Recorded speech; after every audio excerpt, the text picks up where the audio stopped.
Azizlarim, men sizga hozir Germaniyada elektrichествoni, ya'ni tokni ekonom qilish uchun tuxumni qanday pishirishni ko'rsatib beraman. Mana tuxumni olasiz, 3 minutga morozinlikka qo'yasiz. Hozir men morozinlikka qo'yaman. Mana bitib tuxumni olib 3 minutga morozinlikka jo'natamiz. Morozinlikni eshigini jopib 3 minut kutamiz-da suvni qaynatamiz. 3 minut o'tdi, tuxum chiqarib olib, eshigini jopib, mana bitib sop juvaramiz. Oldin qaynoq suvni quyamiz. Qaynoq bo'lish kerak. Undan keyin tuxumni sop juvaramiz.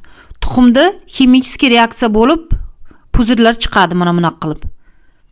Puzirlar chiqadi-da, picha aralashtirasizlar. Bir 5-6 minut turadi qaynoq suvda. Nemislarni ko'ryapsizlarmi puxtaligini? Elektrikani ekonom qilaman deb shunday bir hunari bor ekan bularning hiylasi. Siz shunday hiyla qilib ko'rganmisizlar, yo'qmisizlar? Men umuman birinchi marta ko'rishim bunday qilishini. Sizlarda loyiha bo'lsa, yozinglar kommentariyalarda, o'qib men ham bilib olayin. Endi mana Germaniyada men ham ekonom qilmasam bo'lmaydi. Mana tuxumni qarang, bir pasta pishib qoldi-ey, tavba-ey. Bu morozinlikdan birdan qaynoq suvga kirsa, shutib pishar ekan. Uni endi bilib oldim. Yaqinda O'zbekiston ham shutib pishiradi tuxumni elektrichествoni ekonom qilish uchun. Mana issiq bekor maynaga yaqtay suvga solmabman-da qaynoq suvdan keyin. Endi qo'lim kuyapti archishga. Lekin aniq mana pishdi, mana. Aniq pishdi. Hayron va vayronman.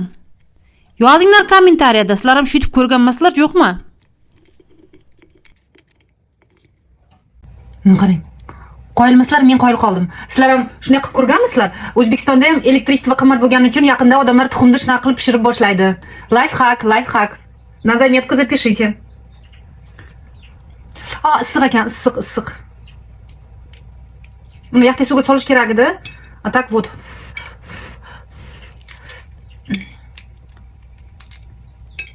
Xolos tuxum pishdi mana.